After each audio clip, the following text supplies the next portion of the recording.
Medical की पढ़ाई का सपना देखने वाले लाखों छात्रों के लिए बड़ी खबर सामने आई है। मेडिकल काउंसलिंग कमेटी ने नीट यूजी 2026 काउंसलिंग का विस्तृत शेड्यूल जारी कर दिया है। इसके साथ ही एमबीबीएस और बीडीएस सहित अन्य अंडर ग्रेजुएट मेडिकल पाठ्यक्रमों में दाखिले की प्रक्रिया भी तय समय के अनुसार शुरू होगी।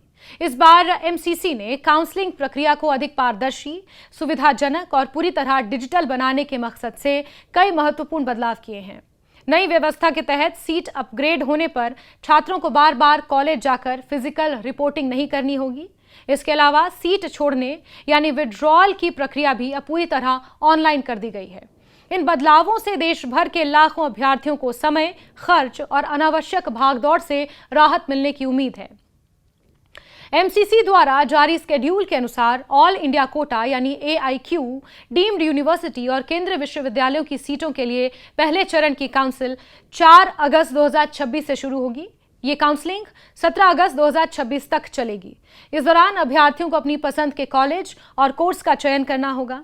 पहले राउंड में जिन उम्मीदवारों को सीट आवंटित होगी, उन्हें निर्धारित समय सीमा के भीतर संबंधित संस्थान में प्रवेश की औपचारिकताएं पूरी करनी होंगी। इसके लिए अंतिम तिथि 22 अगस्त 2026 निर्धारित की गई है। यदि कोई छात्र तय समय तक प्रवेश प्रक्रिया पूरी नहीं करता तो उसकी सीट नियमों के अनुसार निरस्त हो सकती है। पहले राउंड के बाद एमसीसी दूसरे चरण की काउंसलिंग 24 अगस्त 2026 से शुरू करेगा, जो 2 सितंबर 2026 तक चलेगी। इस चरण में वो छात्र भाग ले सकेंगे जिन्हें पहले राउंड में सीट नहीं मिली या जो अपनी सीट अपग्रेड कराना चाहते हैं। दूसरे राउंड में सीट मिलने वाले अभ्यर्थियों को 8 सितंबर 2026 तक संबंधित मेडिकल कॉलेज में प्रवेश की प्रक्रिया पूरी करनी होगी। इसके बाद तीसरे चरण की काउंसलिंग शुरू होगी 10 सितंबर से 18 सितंबर 2026 तक। इस चरण में भी शेष बची सीटों पर प्रवेश की प्रक्रिया पूरी की जाएगी। एमसीसी के साथ साथ राज्य काउंसलिंग प्राधिकरण भी अपने अपने राज्यों में 85% राज्य कोटा सीटों के लिए अलग से काउंसलिंग आयोजित करेंगे। राज्य काउंसलिंग का पहला चरण 23 अगस्त से 22 अगस्त 2026 के बीच आयोजित होगा। इस राउंड में सीट पाने वाले अभ्यर्थियों को 28 अगस्त 2026 तक प्रवेश लेना अनिवार्य होगा। इसके बाद दूसरे चरण की राज्य काउंसलिंग 31 अगस्त से 8 सितंबर 2026 तक चलेगी। इसमें चयनित उम्मीदवारों को 14 सितंबर 2026 तक प्रवेश प्रक्रिया पूरी करनी होगी। इसके बाद यदि सीटें खाली रहती हैं तो उन्हें आगे के चरणों में भरा जाएगा। एमसीसी ने यह भी स्पष्ट किया है कि अंतिम चरण के रूप में 28 सितंबर से 3 अक्टूबर 2026 तक स्ट्रे वैकेंसी राउंड आयोजित किया जाएगा। इस राउंड में उन सीटों पर प्रवेश दिया जाता है जो पिछले सभी चरणों के बाद खाली रह जाएंगी। स्ट्रे वैकेंसी राउंड के माध्यम से सीट पाने वाले उम्मीदवारों को 10 अक्टूबर 2026 तक संबंधित कॉलेज में रिपोर्ट कर दाखिला लेना होगा। यह अंतिम अवसर होगा जिसके बाद शैक्षणिक सत्र के लिए प्रवेश प्रक्रिया पूरी तरह समाप्त हो जाएगी। एमसीसी ने यह भी घोषणा की है कि अंडर ग्रेजुएट मेडिकल कोर्स का नया शैक्षणिक सत्र 8 सितंबर 2026 से शुरू होगा। सभी मेडिकल कॉलेजों और संबंधित संस्थानों को निर्देश दिए गए हैं कि वो काउंसलिंग और प्रवेश प्रक्रिया तय समय सीमा के भीतर पूरी करें ताकि शैक्षणिक गतिविधियां बिना किसी देरी के शुरू हो सकें।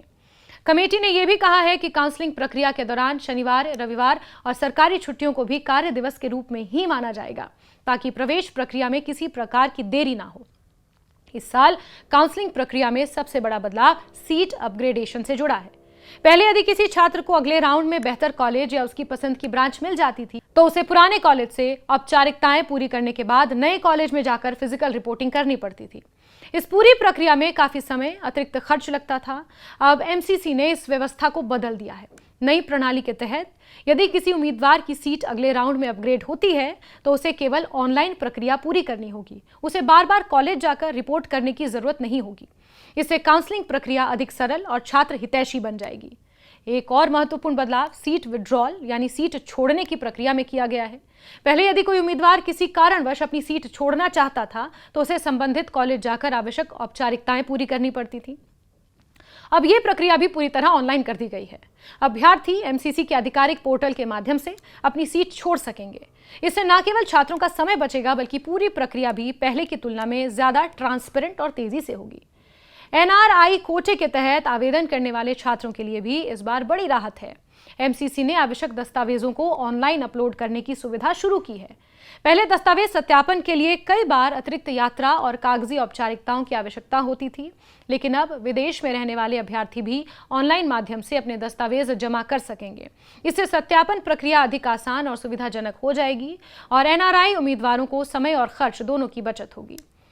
एमसीसी ने यह भी स्पष्ट किया है कि वो पूरे देश में 15% ऑल इंडिया कोटा की एमबीबीएस और बीडीएस सीटों के अलावा एम्स, जिपमर, बनारस हिंदू विश्वविद्यालय, अलीगढ़ मुस्लिम विश्वविद्यालय, ईएसआईसी मेडिकल कॉलेजों और विभिन्न केंद्रीय और डीम्ड विश्वविद्यालयों की सीटों के लिए ऑनलाइन काउंसलिंग आयोजित करते हैं। वहीं शेष 85% राज्य कोटा सीटों की काउंसलिंग संबंधित राज्य सरकारों और राज्य काउंसलिंग प्राधिकरणों द्वारा अलग अलग आयोजित की जाती हैं। एमसीसी द्वारा जारी इस नए स्केड्यूल और डिजिटल बदलावों से नीट यूजी 2026 के लाखों अभ्यर्थियों को बड़ी राहत मिलने की उम्मीद है।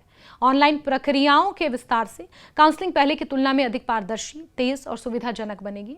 ऐसे में सभी उम्मीदवारों को सलाह दी गई है कि निर्धारित तिथियों का विशेष ध्यान रखें, समय पर अपनी पसंद भरें, आवश्यक दस्तावेज तैयार रखें, काउंसलिंग से जुड़े सभी निर्देशों का पालन करें ताकि मेडिकल कॉलेज में प्रवेश की प्रक्रिया बिना किसी परेशानी के पूरी हो सके।